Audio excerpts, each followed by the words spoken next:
안녕하세요. 룰루맘입니다. PPP를 받고 EDD의 수입 보고는 언제 어떻게 하는지 헷갈려 하시는 분들이 좀 계시고요. 현금 수입이라도 EDD 자격을 받을 수 있으려면 어떻게 해야 되는지, 일을 하려고 하다가 취소되어서 수당을 받는 분들 있죠? 준비 서류, 한국에 한 달씩 나가시려고 하신 분들 있어요. 이런 분들 어떻게 해야 되는지, 수당을 받는 중에 온라인 수업을 듣는 분들이 있어요. 대학교 같은데 아니면 대학원. 그런 분들도 좀 짚어드리고 수당을 받고 있던 중에 약간의 일이 생겨서 일을 하는데 타주가 지금 고용주가 있고 타주에서 페이롤 텍스를 보고하는 고용주예요. 그러면은 내가 온라인으로 일을 해도 캘리포니아에서 받잖아요. 그러면은 수당 신청을 어느 주에서 하시는지 요거 물어보시는데 요것도 조금 좋은 질문인 것 같아서 제가 한번 짚어드릴게요. PPP 받으신 분이요. 탕감할 때 EDD 수입으로 보고해도 되느냐예요. 실제로 급여를 사용을 하는 그 기간이 아니고 PPP EID예요. 라인 오브 크레딧이라는 융자가 있습니다. 전부 비즈니스 융자예요. 뭐 SBA에서 주느냐, 그냥 일반 은행에서 주느냐 그 차이예요. 세 가지의 차이는 탕감을 받기 위한 거냐, 받을 수 없는 융자냐 그 차이가 좀 있겠죠. 전부 융자예요, 융자. 그죠? 이건 비즈니스를 운영하기 위한 융자예요. 근데 이 금액을 어떻게 사용을 하느냐? 다 페이롤로 지급을 하는 사례가 있죠? 그러면 그 페이롤을 받으신 분이 어떻게 해야 되겠어요? EDD 인컴 리포트를 할까요, 말까요? 하셔야죠. 당연히. 왜? PPP라는 자금과 EDD라는 거는 아예 별도로 생각하셔야 돼요.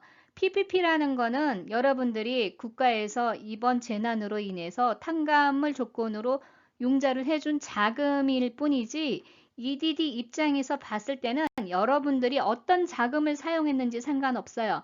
매출을 일으켜서 거기에서 페이로를 줬든지 PPP를 사용했든지 아니면 다른 개인 융자를 사용했든지 아니면 뭐 내 삼촌한테 돈을 빌려서 급여를 줬든지 그거는 상관이 없어요. 단지 페이롤이라는 급여를 지급했느냐 안 했느냐예요. 그래서 페이롤을 지급을 받았다면 페이롤을 받은 분 입장에서는 EDD에 이거를 수입으로 보고하셔야 되는 것 뿐입니다. 요 보기를 한번 보세요. 지금 이분이 얘기하시는 거는 뭐였냐면 8주로 금액이 얼마 안 되니까 탕감을 하고 싶은데 24주 기간 내에 8주를 뒤에 하면 안 되냐? 그걸 물어보시거든요. 그거는 안 돼요. 지금 요거 표를 다시 보세요. 자, 두 가지 방법이 있다고 그랬죠. 커버드 피리어드가 있고 얼터네이티브 페이롤 피리어드가 있어요.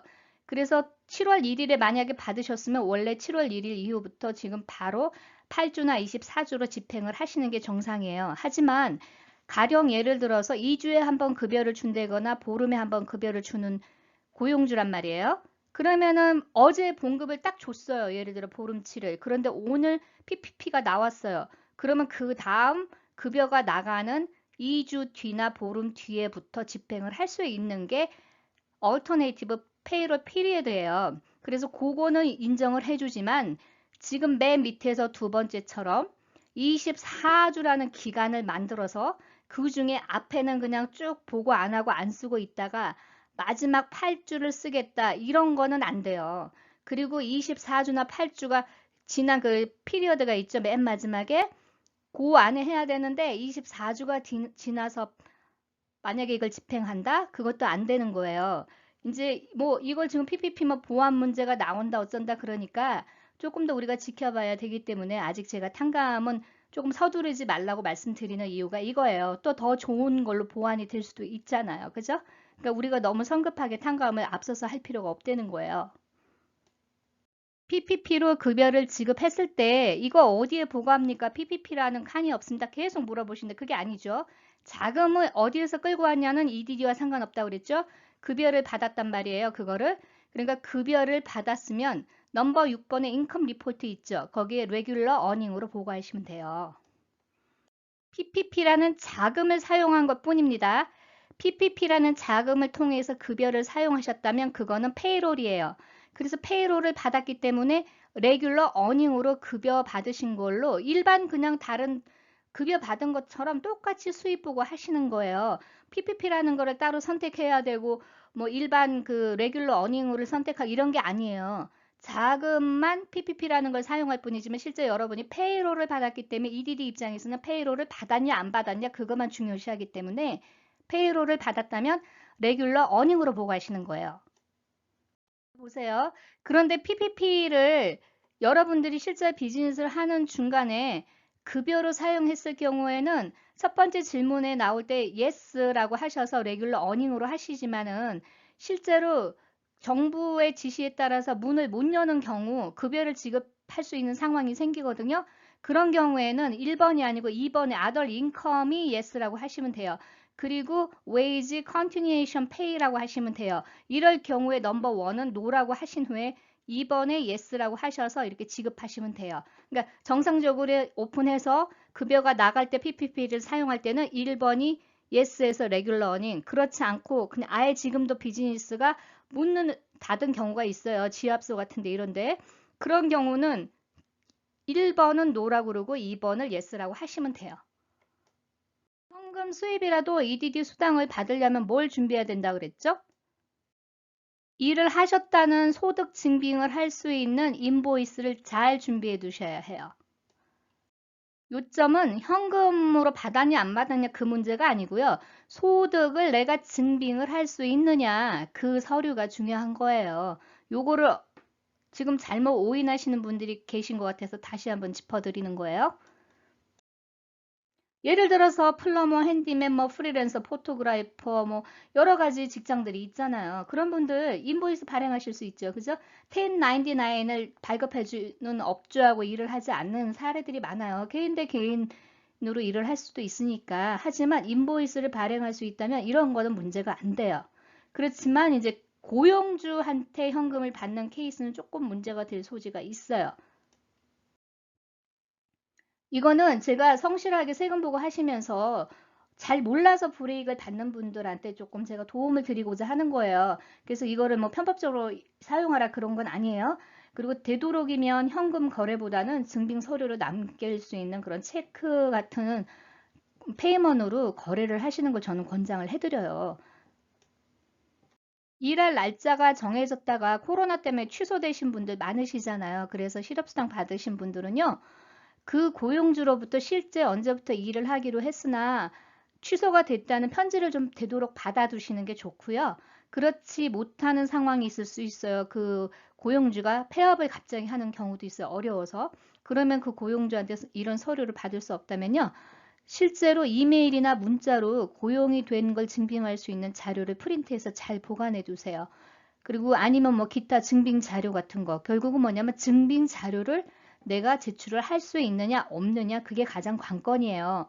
그러니까 그거 잘 서류 꼼꼼히 지금부터 미리 준비해 두세요. 아무래도 제가 이렇게 돌아가는 걸 보니까 EDD가 곧 그 수입 증빙 자료라든지 여러 가지 증빙 자료를 온라인으로 업로드 할 수 있게끔 시스템이 조만간 바뀔 것 같아요. 뭐 한 달 안에 이렇게는 아니지만 곧 이제 요런 그 급한 일들이 마무리가 되면은 시스템이 바뀌면서 특히 POA 받는 분들이 이걸 요청을 많이 받으실 수 있는 경우가 발생될 것 같다는 생각이 들더라고요. 그러니까 미리미리 지금부터 우왕좌왕하지 마시고 좀 준비를 해두시는 게 좋을 것 같아요. 실업수당 받고 있는데 온라인 수업을 받게 된다 이거예요. 풀타임으로. Certified for Benefit 하실 때 학교 다니느냐 질문에 yes라고 하시고 정보 입력하시면 돼요. 이거는 이제 기존의 EDD 포맷에서부터 나오는 질문인데 이 질문을 하는 이유는 직업을 원래 찾아야만이 자격 요건을 주잖아요. 그런데 어떤 학교들은 웨이브를 해주는 경우가 있어요. 이 학교를 다니면은 어떤 직업을 위한 거기 때문에 직장을 구하지 않아도 실업수당을 주겠다는 그런 그냥 기본적인 포맷이기 때문에 나눈 거예요. 그래서 정직하게 그냥 보고 하시면 돼요. 온라인 수업을 하셔도요. 풀타임 직장을 다니는데 아무 문제가 없는 분들은요. 수당 받으실 수 있어요. 문제 없어요. 그러니까 you must work fulltime이잖아요. 그러니까 반드시 풀타임 일을 할 수 있어야 한다기 때문에 온라인 수업한다고 풀타임 일 못하는 건 아니잖아요. 그러니까 요거는 소명할 수 있으면 충분히 자격이 되세요. 그러니까 그런 분들은 걱정 안 하셔도 돼요. 한국에 좀 볼 일이 있어서 다녀와야 된다는 분들 많으세요. 뭐 한 달 보통 이렇게.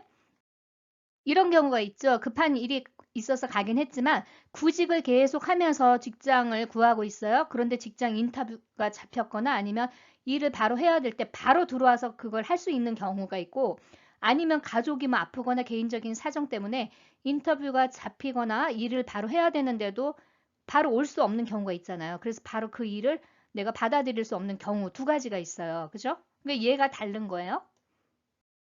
첫 번째 같은 경우는 실업수당 받으실 수 있어요. 계속 설티파이 하면서. 대신 직장을 구하는 기록을 반드시 남기셔야 돼요.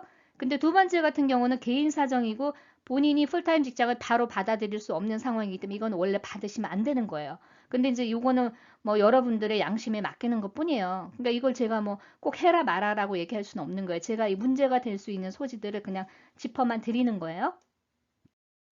증빙 자료, 서류 잘 보관하셔야 돼요. 그래서 인터뷰 뭐 보기 위해서 왔다 갔다 했다든지 이런 자료들을 꼼꼼하게 좀 보고 계시고 그리고 잡 설치 꼭 하시는 게 좋고요. 만약에 그 잡 설치했는데 내 포지션이 없다 그러면 포지션을 설치했을 때 그 화면을 캡처를 해서 보관을 하세요. 데일리로. 그래서 내가 계속 잡을 알아보고 있었다는 거를 증빙을 할 수 있는 서류가 반드시 필요해요. 그래서 이게 막 100만 명이면 100만 명을 다 하는 게 아니고 랜덤리 뽑아가지고 이제 감사를 하는데 만약에 여기서 걸리면 골치가 아프잖아요. 그러니까 여러분들이 미리미리 준비하실 수 있으면 하시면 좋은데 안 했다가 나중에 문제 생겨서 후회하는 일이 없었으면 하는 거예요. 본인의 사업체가 있어서 지금 한시적으로 코로나 때문에 문을 닫았고 영업을 할 수 없는 분들 계시죠? 근데 이런 분들은 구직을 안 해도 돼요. 정부가 이제 오픈해도 된다 그러면 바로 일을 하실 수가 있기 때문에 하지만 한국을 뭐 한 달씩 가신다든지 이러면서 이게 출장 목적이나 업무 목적이 아니고 그냥 개인적인 일을 보러 가기 위한 거라면 그런 분들은 원래 수당 자격이 안 돼요. 이거 만약에 받았을 때 문제가 될 수도 있어요. 왜냐하면 IRS의 자금을 받죠. 이건 연방 정부의 자금이에요. 그래서 출입국 기록을 훑어볼 수 있는 확률이 높아요. 그러면 한국을 나간 기록, 들어온 기록이 있잖아요. 그러면 이거에 대해서 소명하라고 할 때 여러분들이 충분히 증빙하지 못하면 문제가 될 소지가 있습니다. 캘리포니아에서 수당을 받고 있다가 타주 고용주로부터 소정의 급여를 받게 되면은 캘리포니아에 계속 설티파이를 하는 건지 아니면 타주에 파일링을 해야 되는지 물어보시거든요. 처음에 신청하셨을 때 캘리포니아에서 자격이 주어진 조건이 맞았고 거주지가 캘리포니아라면요. 지금 타주의 고용주로부터 받는 수입이 발생한다 하더라도 계속 캘리포니아에서 설티파이 하시면서 받으시는 거예요. 다만 아무리 타주에서 지급하는 돈이다 하더라도 캘리포니아 설티파이 하실 때 그 수입은 반드시 보고하셔야 돼요. 팬데믹이 아닐 경우에는 원래 실업수당을 신청하실 때 고용주가 급여 세금을 보관 주정부에 하시는 게 맞거든요. 그런데 이제 연방정부 자금을 끌어다가 이제 지원해 주는 거잖아요. 그래서 요번에는 예외적인 거예요. 그래서 지금 이분 사례 같은 경우는 그냥 캘리포니아에 계속 신청해서 받으시는 거예요. 향후 증빙 자료를 업로드하는 시스템으로 바뀔 확률이 있을까요? 없을까요? 월별로 서류 정리 잘 해두시고요. PUEC 13주 연장받으신 분들은요, 본인이 사업장이 있는 게 아닌 분들은 직장을 구해야 하는 그 조건이 있습니다. 칼잡에 꼭 등록해 두시고요. 일주일에 3군데 이상의 직장을 알아보는 거를 증거 자료로 보관하셔야 돼요. 내가 원하는 포지션을 구하는 사람들이 없어요, 고용주가. 그러면 그 설치한 자료 있죠? 그 화면을 일주일에 3번 정도는 캡처해서 한번 보관을 해두세요.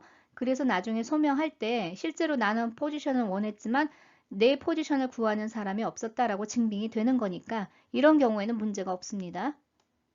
소명할 수 있는 자료를 여러분들 지금 시간이 좀 여유가 있을 때 미리미리 준비를 좀 해 두셨으면 좋겠습니다. 오늘도 좋은 하루 되시고요. 좋아요, 구독 부탁드립니다. 감사합니다.